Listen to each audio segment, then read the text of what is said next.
Thank you, Dr. Jyotsna. And thank you, Poshali, for your question. But we will take the question for Dr. Jyotsna either tomorrow or later in the evening. We now move into the next segment, focusing on AI, brain systems, and computational models. Our next speaker is Sohit Reddy. He will be presenting his work on closed loop brain AI models.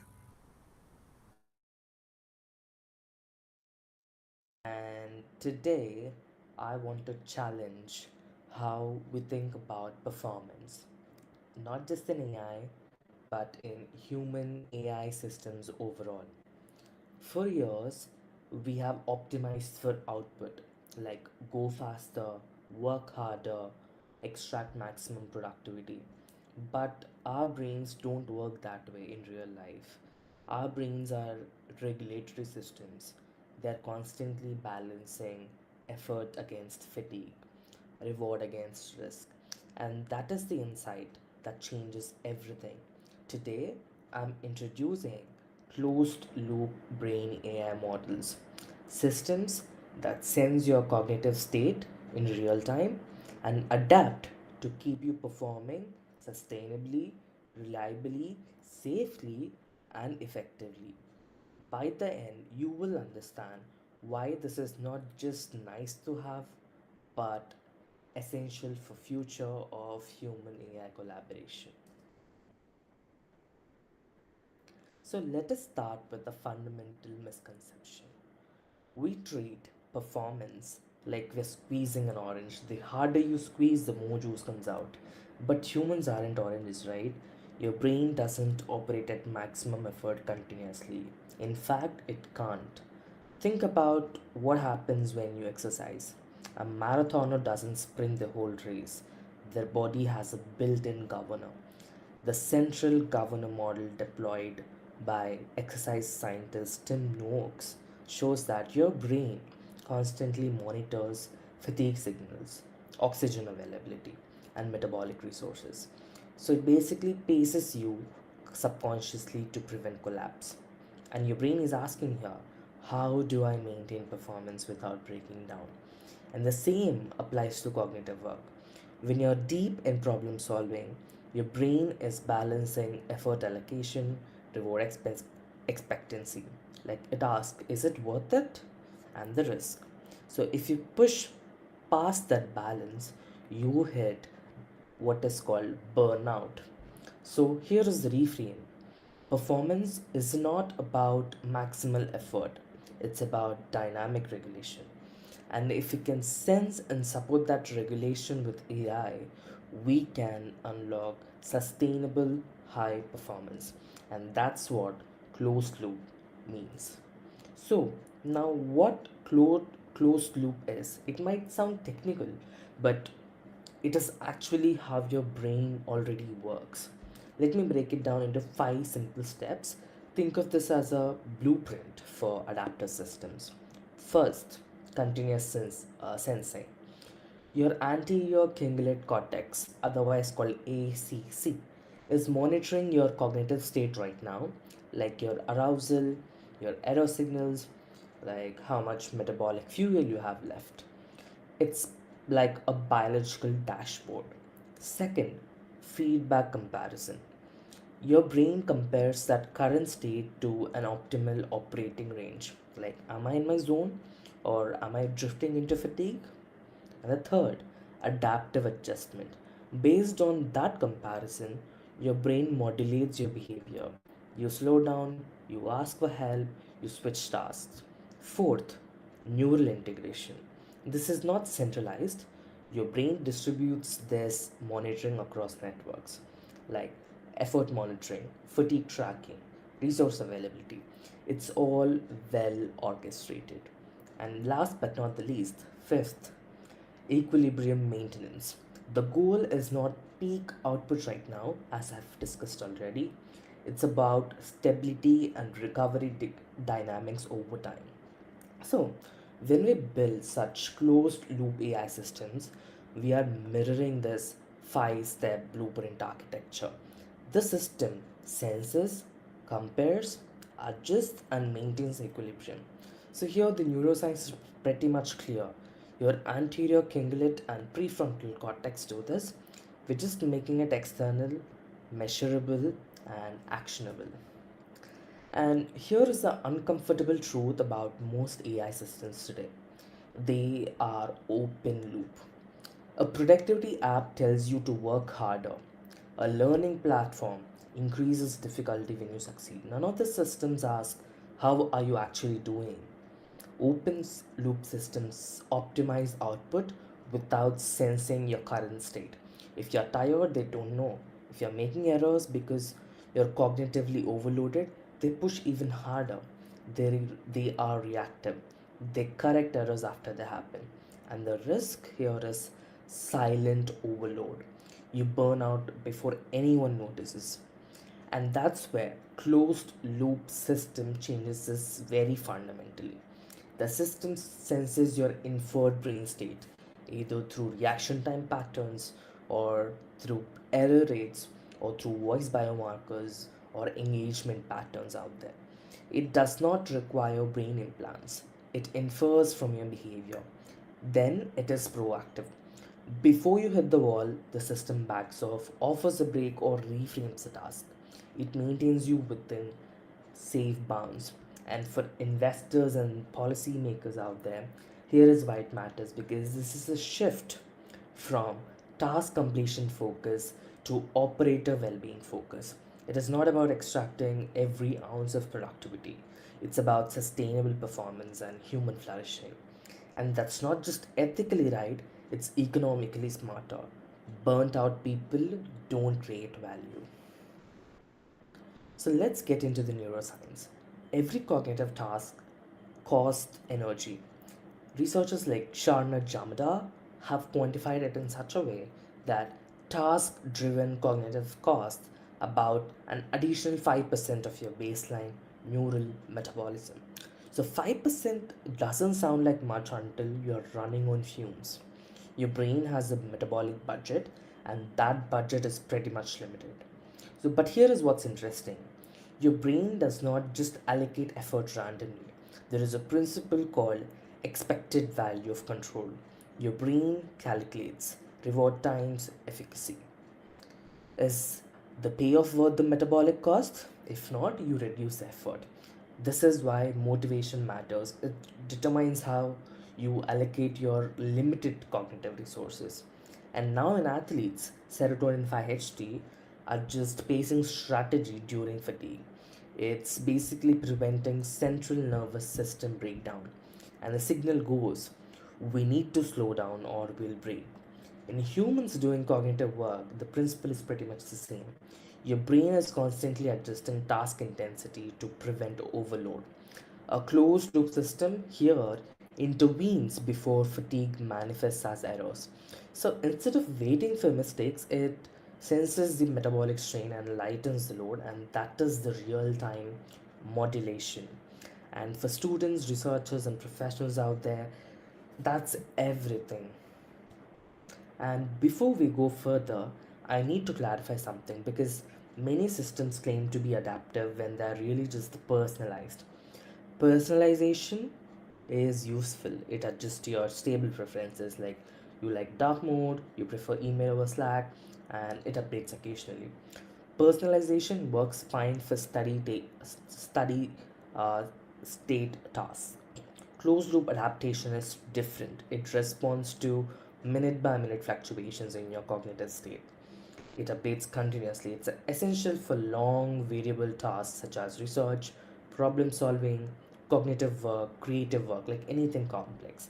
And the recent work by Ahmed and colleagues uh, found out that adaptive AI system reduces cognitive load and significantly increases academic persistence in students, with a correlation of 0.68 with cognitive load highly significant.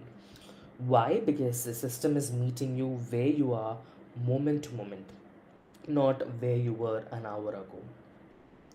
And most systems optimize for peak performance. Closed loop systems optimize for stability, and that's a radical shift.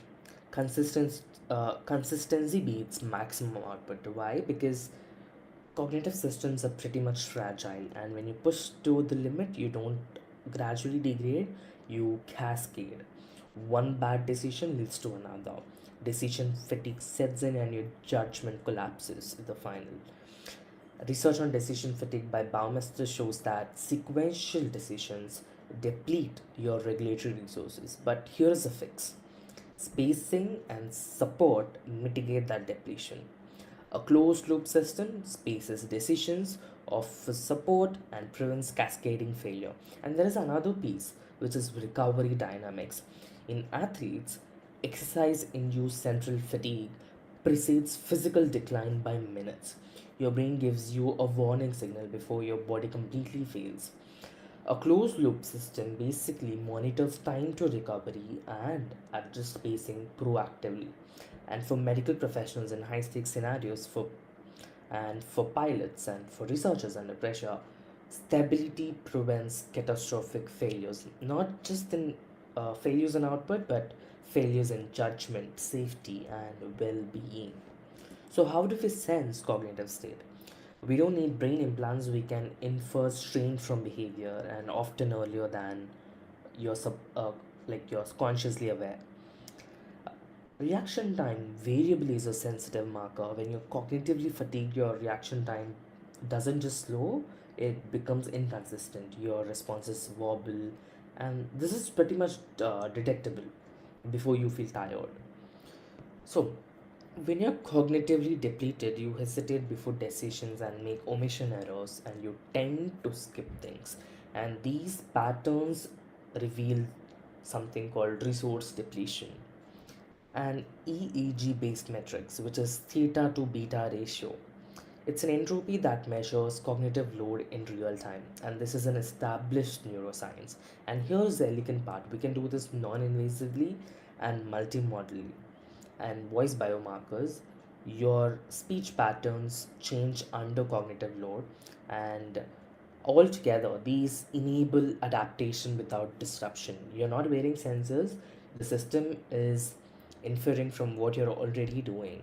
And for privacy conscious audiences out there and policymakers, this approach respects cognitive boundaries. No invasive neural monitoring, it's just behavioral inference out there.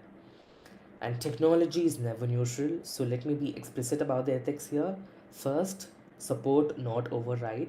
Here, the closed loop systems scaffold your decision making. They don't make decisions for you, you're still in control. Here, the system is like a coach, offering guidance and not taking over. And the second, transparency. Users must understand why and when the system adapts. If the system reduces task difficulty, you should know why. And this maintains trust and agency. And third, think of cognitive safety like a physiological homeostasis. Your body maintains temperature, pH, oxygen levels without you thinking about it. So, cognitive regulation does the same for your executive function, it's protective. Fourth, opt in, not imposed. Individuals retain control over which adaptations they accept. You can say, actually, I want to push hard right now, something like that. And fifth, privacy in measurement. Behavioral inference respects cognitive boundaries. You're not being psychologically profiled. The system is inferring task relevant cognitive load, not surveilling your thoughts. For investors, this is also a business advantage, I would say, because trust and transparency create user loyalty and regulatory resilience. And let's talk about burnout. We treat it as a personal problem, often a sign of weak resilience or poor self care. And that's wrong. Burnout is a systems failure, it's not individual's weakness. So it's design alignment between task demands and it's basically a design misalignment between task demands and human capacity, I would say. You put someone in a system that demands constant high performance without recovery, and burnout is pretty much inevitable. So basically, here the closed loop system prevents us by matching overload to capacity in real time. So this has massive implications for institutions such as universities, research labs, hospitals, tech companies. So If your system is built right, burnout prevention is automatic. And for policymakers out there, this is about institutional design. And for students and researchers out there, this is about finally having systems that work with you instead of against you. And here is the fundamental shift driving all of this: machines adapt to brains and not vice versa. For decades, we have been trying to change humans to fit AI, work like a machine, think like an algorithm, operate 24 by 7. It's backwards. So closed loop brain AI systems flip this. Biological constraints become design constraints. Your brain has a neural cost budget, fatigue dynamics are real, your recovery is non negotiable. And these aren't just limitations to overcome, they are requirements that shape system architecture. And we can honor biological rhythms. Your brain has ultradian cycles, roughly 90 to 120 minutes of focused attention, and then natural decline. And then we have circadian rhythms. So a human compatible system respect these and not fight them. So, and there is a research imperative here. Closed loop AI systems are foundation for the next generation of human AI collaboration. And this is not optional. This is the direction the field must move. So where does this leave us? We are moving from we are moving from optimization of output to regulation of equilibrium. And that's a complete reframing of what performance means. Not how much can I extract, but how do I maintain sustainable excellence? Not how hard can I push, but how do I stay healthy while performing? Here, the closed loop brain AI systems represent the next frontier in human compatible intelligence design. And for scientists, this is a rich research space. Like inference algorithms, you have neural monitoring, you have ethical frameworks. And for investors, this is a huge market opportunity. People will pay for systems that work with their biology and not against it. And for policymakers out there, this is a mandate because the institutions must be designed around human well being. And for every student and researcher and professionals out there, this is about having tools that finally serve you and not exploit you. Thank you. Thank you, Sohit. If any one of you have questions for Sohit, you can post it in the chat. We do have two questions from the YouTube live. Sohit, are you ready? Yeah, yes, I'm ready. Okay. So the first question for you is, how do reviews distinguish open loop versus closed loop intelligence in brain AI? Yeah, that's a great question. So basically, reviews here, what I've seen, they define open loop as like one shot and feed forward predictions without feedback. For example, static EEG classifiers, like which are reliable for simple tasks, but they're little brittle to noise, I would say. Whereas this closed loop intelligence adds real time monitoring and correction, like ERRP detection, refining, and boosting accuracy by 20 to 40% via adaptation. So this mirrors control theory, which I've mentioned already, which is like open for speed and closed for robustness. Yeah, that's all I would say. Okay, I hope that answers. And the second question for you, Sohit, is that how might hybrids propel brain AI toward truly intelligent systems? It was hybrids, right? Yes.